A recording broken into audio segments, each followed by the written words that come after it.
प्रभु के पवित्र नाम को सारा आदर और महिमा आज इस सुबह अर्पित करते हैं।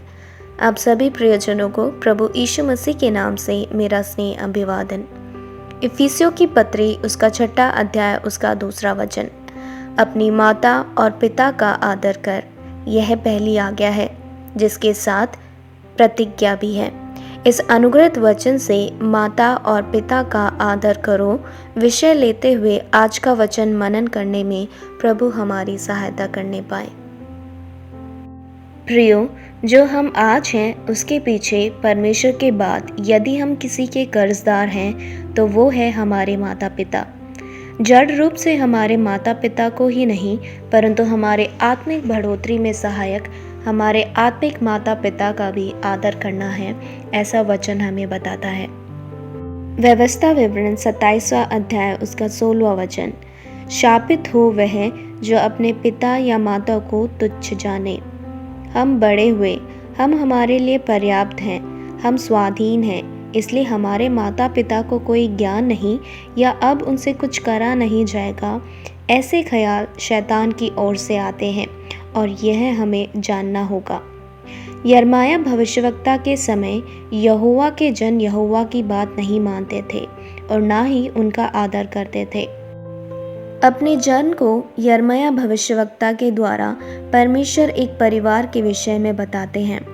यिर्मयाह उसका 35वां अध्याय उसका 16वां वचन। देखो, रेकाब के पुत्र योनादाब के वंश ने तो अपने पुरखाओं की आज्ञाओं को मान लिया, परंतु तुमने मेरी नहीं सुनी।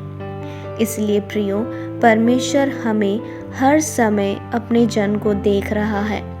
हम हमारे माता पिता का आदर करते हैं, उनकी आज्ञाओं का पालन करते हैं, तो उसी आदर के कारण परमेश्वर हमें अनुग्रहित करते हैं और दीर्घायु प्रदान करते हैं। एक किताब में एक विधवा स्त्री और उसके इकलौते पुत्र की जीवन की कहानी इस प्रकार थी। बहुत ही गरीब परिवार से यह स्त्री समय से पहले ही अपने पति को खो चुकी थी और अपने इकलौते पुत्र को पालन पोषण करने के लिए उसे दूसरों के कपड़े धोने का काम करना पड़ा। बिना किसी झिझक के और खुशी के साथ वह यह काम करती थी और अपने बेटे को बड़ी ही प्रत्याशा और परमेश्वर की भय भक्ति के साथ उसने बड़ा किया। परमेश्वर की दया से वह बेटा पढ़ने में निपुण और बुद्धिमान था।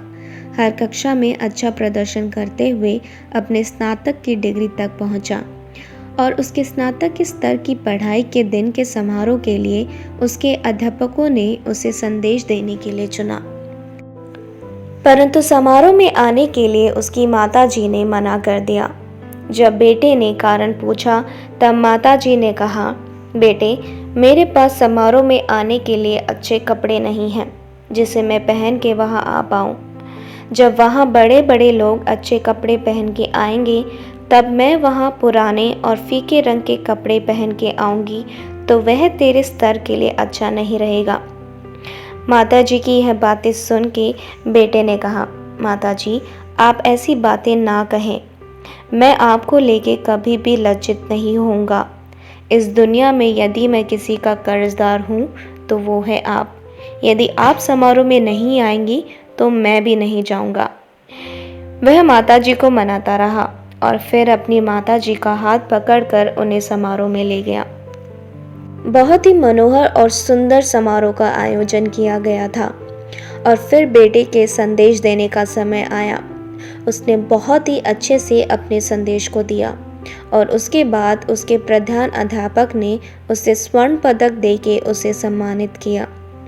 जब उसे स्वर्ण पदक मिला तो वह उस पदक को लेके जहां उसकी माताजी बैठी थी वहां चला गया और उस स्वर्ण पदक को अपनी माताजी की कमीज में लगाया और अपनी माताजी से कहा, यह स्वर्ण पदक आपका है, इसे आपने जीता है।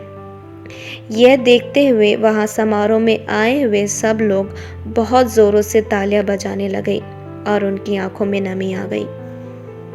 मुझे सुनने वाले मेरे प्रियजनों, हमारे जीवन की विजय में या पराजय में, नीचे गिरने में या ऊपर उठने में, एक शब्द में कहूँ तो हमारे जीवन की हर अवस्था में हमारे साथ खड़े रहने वाले हमारे माता पिता ही होंगे। हमारे जीवन की आत्मिक बढ़ोतरी में या उसमें कमी आने पर उसे ऊंचा उठाने में हमारे आत्मिक गुरु ही हमारे साथ होते हैं। इसीलिए किसी भी बात में उन्हें तुच्छ न जाने, परंतु वही योग्य हैं उसका मान रखते हुए उनका आदर करें। ऐसा करने में प्रभु आपकी सहायता करे। आपका दिन शुभ हो। आमीन।